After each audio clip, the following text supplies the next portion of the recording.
Nowadays, we can find all the comfort in a new world economy, sadly in the midst of a new pandemic and lockdown. People complain about staying home for weeks and claiming freedom and pointing an accusing finger at someone. Luckily, the majority of people have electricity, cell phones, food, hot water, and safe roof on their head. There was none of this back in history, but humanity has always survived these circumstances and never lost the joy of life.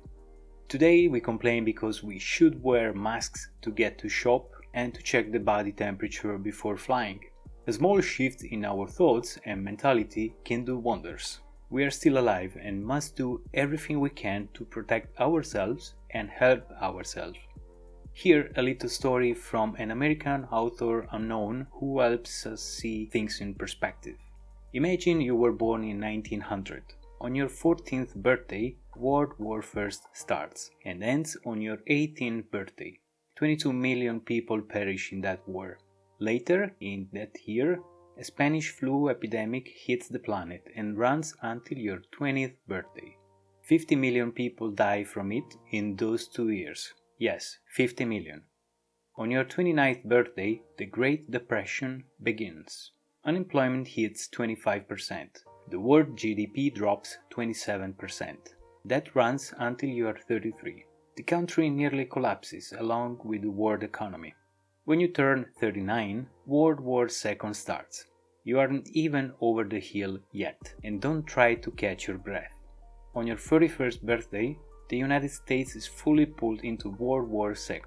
Between your 39th and 45th birthday, 75 million people perish in the war.